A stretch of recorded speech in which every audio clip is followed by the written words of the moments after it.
Estados Unidos mexicanos, viernes 30 de enero de 2026.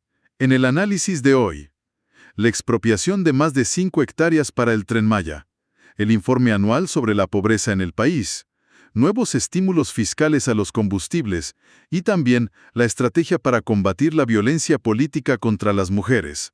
Vamos a empezar con algo de gran escala, un decreto presidencial que, mueve tierras, literalmente.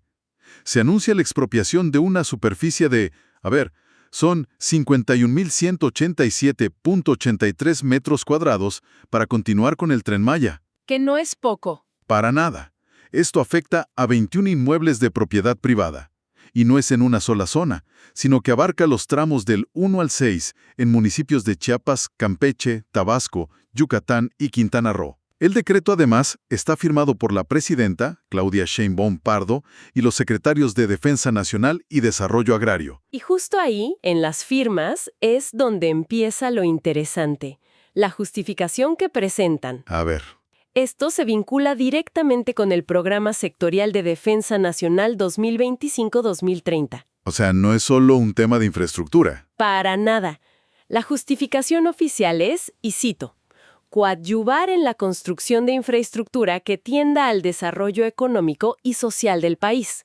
Se habla de mejorar la movilidad, fortalecer la integración regional. Lo de siempre, el traslado de pasajeros y carga. Exacto. Pero lo clave es el vehículo legal. Es la materialización de una política de Estado que ve en esta infraestructura un motor de desarrollo, sí, pero ejecutada a través de un decreto de expropiación por causa de utilidad pública. Y ese concepto, utilidad pública, a veces puede ser muy polémico, ¿no? Lo es. Es una herramienta legal muy poderosa. Básicamente le dice a un propietario privado que el beneficio para la colectividad, en este caso el tren, pesa más que su derecho a la propiedad. Entiendo, pero ¿qué contrapesos hay? ¿O el interés del Estado simplemente tiene prioridad absoluta en un proyecto así? Bueno, esa es una excelente pregunta. En teoría, hay un proceso. Tiene que haber una indemnización justa, basada en un avalúo. Pero lo revelador aquí no es solo el uso del concepto, sino quién lo está ejecutando. Lo firma la Secretaría de la Defensa Nacional. Claro. Y la empresa que opera el tren depende de la Sedena. Justo. Y eso nos dice mucho.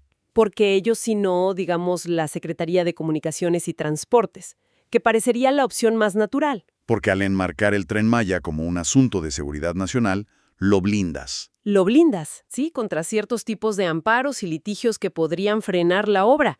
Se aceleran los procesos. Y subraya que para esta administración el tren no es solo una vía férrea para turistas. Es una herramienta geoestratégica. Totalmente. Para integrar el sureste. Es una declaración de que el proyecto es una prioridad absoluta del Estado. Vaya, entonces es una herramienta política tanto como de ingeniería. El mensaje es, el tren va porque va. Y mientras el gobierno impulsa estos megaproyectos, también tiene que gestionar la economía del día a día. Ahí es donde entran otras publicaciones, en este caso de Hacienda. Son mucho menos vistosas, pero nos afectan el bolsillo de inmediato. Exacto. De los rieles pasamos al tanque de gasolina. Hacienda publica los estímulos fiscales al IEPS para los combustibles. El famoso IEPS. Y lo interesante es que no es una medida pareja para todo el país. No, claro. Vi que hay acuerdos específicos para la frontera con Estados Unidos y otros por separado para la frontera con Guatemala. Siempre me he preguntado por qué esa diferencia. O sea, ¿por qué un litro de gasolina tendría un estímulo fiscal distinto en Tijuana que aquí en la Ciudad de México? Pues es la eterna historia de las fronteras. Si vives en Ciudad Juárez, por ejemplo, tienes un ojo puesto en el precio de la gasolina de El Paso. Del otro lado. Del otro lado, claro. Si la gasolina en México fuera mucho más cara, miles de personas cruzarían todos los días solo para llenar el tanque. Y eso sería una fuga de consumidores. Una fuga masiva de dinero que afectaría a todas las gasolineras mexicanas de la franja. Entonces es una medida defensiva. Básicamente, es el gobierno nivelando el campo de juego para que a la gente le siga conviniendo cargar de este lado. Es una herramienta muy directa para manejar las asimetrías con la economía más grande del mundo. Claro, tiene toda la lógica. Y no es lo único que publica Hacienda. Hay otro aviso que parece súper técnico, pero creo que nos habla mucho del futuro. Se actualiza la lista de prestadores de servicios digitales inscritos en el RFC. Ah, sí. Son 272 empresas, casi 300 gigantes digitales. Hay 3 nuevas y una que se da de baja. Parece un simple trámite, pero es el reflejo de cómo cambia la economía, ¿no? Totalmente. Esa lista es mucho más que un trámite. Es, digamos, el campo de batalla fiscal del siglo XXI. Cada nombre ahí, desde la plataforma de streaming que vemos en la noche hasta el software que usamos para trabajar, es una empresa extranjera que ofrece servicios en México, Y estar en esa lista significa que están obligadas a retener y pagar el IVA, el impuesto al valor agregado aquí en México.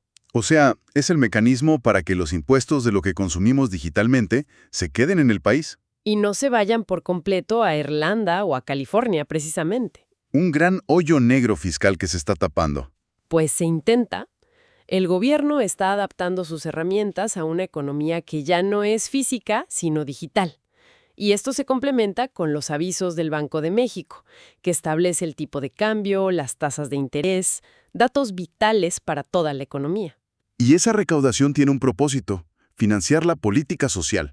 Y para entender a dónde tiene que ir ese dinero, la Secretaría de Bienestar publica una radiografía increíblemente detallada de la situación social.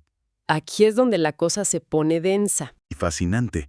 Tenemos el informe anual sobre la situación de pobreza y rezago social. Lo que me impacta de entrada no es solo el dato nacional, que el 29.6% de la población está en situación de pobreza. Que ya es un número enorme. Es un número enorme, pero es el contraste brutal entre geografías. Por un lado tienes a Chiapas, con un 66.0% de su población en pobreza. Más de la mitad, por mucho. Y en el otro extremo, a Nuevo León, con un 10.6%. Es como hablar de dos países completamente distintos dentro de México. Y este informe es la brújula para toda la política social. La clave aquí es que va mucho más allá del simple ingreso. Adopta un enfoque multidimensional, le llaman. Exacto. Y ese es un cambio fundamental. Ya no solo se pregunta cuánto ganas, también se pregunta, ¿tienes acceso a un doctor? ¿Tus hijos van a la escuela? ¿Tu casa tiene agua potable? Seguridad social. Seguridad social, calidad de la vivienda, servicios básicos, todo. O sea, una persona podría ganar por encima de la línea de pobreza, pero si no tiene acceso a servicios de salud o vive en una casa sin piso firme, para este informe, esa persona vive con carencias importantes. Exacto. Te da una imagen mucho más real de la calidad de vida. Por ejemplo, el informe nos dice que el 35.2% de la población en México, más de un tercio del país, tiene carencia de acceso a la seguridad social. ¿Qué dato? O que el 18.6% sufre de rezago educativo. Cada uno de esos porcentajes es un problema específico que requiere una solución específica. Suena muy lógico en el papel. El dato guía la inversión. Pero en la práctica, ¿qué tan fácil es que este diagnóstico se traduzca en acciones reales? ¿No corre el riesgo de ser solo un reporte muy completo que se queda en un archivero? Acciones para la infraestructura social, el FAIS. Que es una de las principales bolsas de dinero federal que va a estados y municipios. Justo. El informe incluye mapas detallados por estado que muestran las prioridades de inversión para 2025 basadas en estas carencias. ¿Podrías darnos un ejemplo concreto? Claro. Mira, en Oaxaca, donde la pobreza es del 51.6% y hay grandes carencias en vivienda, pues una parte muy importante del fondo se destinará a urbanización y mejoramiento de hogares. ¿Tiene sentido? Pero si nos vamos a la Ciudad de México, que tiene un nivel de pobreza mucho menor, del 19.7%, la principal carencia identificada es otra. El agua. El agua potable. Por eso, para 2025, casi el 98% del presupuesto del FAIS en la capital se va a destinar a proyectos de agua. Vaya. Se ve una estrategia de asignación de recursos que, al menos en la planeación, está ligada al diagnóstico. El gran reto, por supuesto, es la ejecución. Que el dinero llegue y se use bien. Entendido. Es un intento de pasar de la estadística a la política pública.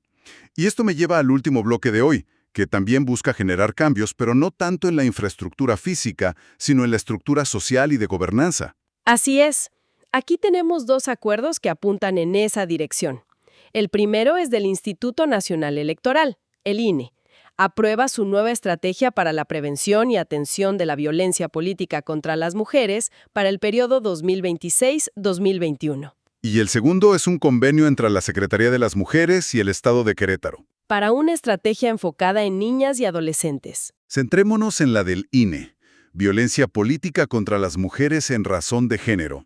Es un término que escuchamos mucho, pero ¿qué significa en la práctica? Pues no hablamos solo de la violencia física, aunque a veces puede llegar a eso. Hablamos de todas las acciones que buscan anular los derechos políticos de una mujer por el hecho de ser mujer. ¿Cómo qué, por ejemplo?